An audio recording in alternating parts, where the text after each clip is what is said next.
আসসালামু আলাইকুম প্রিয় বন্ধুরা, আশা করি ভালো আছেন।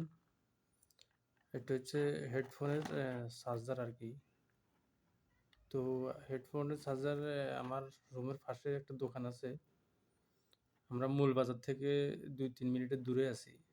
তো ওখানে গেছি আর বলতেছে 1 রিয়াল। তো আমি এখান থেকে নিই নাই। ওই দোকানটা হচ্ছে ইন্ডিয়ার দোকান আর কি।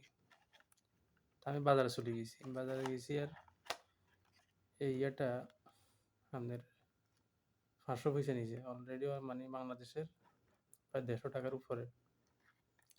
আর যেখানে আমার বাসার পাশে ওখানে 1 রিয়াল চাইছে, যে বাংলাদেশী প্রায় 320-25 টাকার মতন।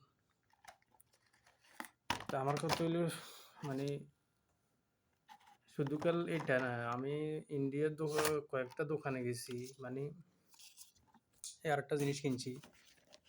একটা জিনিস কিনছি আমি এটা সেফটি পাওয়ার জন্য আর কি। আরও একটা জিনিস কিনছি, এটা কিনছি বাঙালি দোকান থেকে, এটা কিনছি পাকিস্তানি দোকান থেকে। তা আমি আজকে গেছি ইন্ডিয়ার দোকানে। আগে এটা কেনার সময় আমি ইন্ডিয়ার দোকানে গেছিলাম।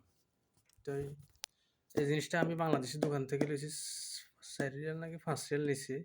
আর ইন্ডিয়ার দোকানে এটা লাস্ট 9 রিয়াল চাইছে। তো আরেকটা ইন্ডিয়ার দোকানে গেছি ফটোকপি করানোর জন্য। ওখানে আমার প্রথমে বলছে 100 পয়সা। প্রথমে আমি কাশসারি লিছি, আমার বলছে 200 পয়সা। তা আমি প্রতিবাদ করছি এই আর কি।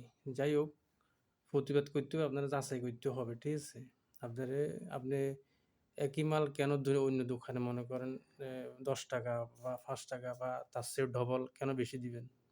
যে কোনো দোকানে আপনি একটা জিনিস ক্রয় করতে যাবেন, দেখবেন, হ্যাঁ, দরকার হলে 2 দোকান 3 দোকান যাচাই করে কিনবেন, যেন আপনাকে ঠকাইতে না পারে। আর অর্ধেক বেশি মনে করেন এই জিনিসটা কিনা হয়তো 100 পয়সা বা 200 পয়সা, ঠিক আছে? মানে 8 গুণ 10 গুণ, হ্যাঁ, 5 গুণ ব্যবসা করব, তারপরেও এদের হবে না। মানে ইন্ডিয়ানরা মানে বেশিরভাগ মানে মানুষকে জবা করে দিতে চায়। যে একটা লিমিট আছে না, যে আমি 200 পয়সা কিনছি, 300 পয়সা বেশি, 300 হিসেবে বিক্রি করি, 200 বা 300 হিসেবে লাভ করি। না, 8-10 গুণ এটা লাভ করতে হবে। তা আমি এই ভিডিওটা বানানোর উদ্দেশ্য হচ্ছে যে আপনাকে সচেতন হইতে হবে, আপনারা দেখতে হইব, আপনারা হাঁটতে হবে, হ্যাঁ, হাঁটি মূল্যাইতে হইব, তারপর দেখতে হবে। কেউ যেন মনে করেন বেশি ফায়দা না নেয়, আরেকজনকে না ঠকায়, সেজন্য সচেতন করতে হবে। মানুষ সব কিছু একটা লিমিট থাকা দরকার। লিমিটের বাইরে করলে তো আপনি মনে করেন টিকবেন না।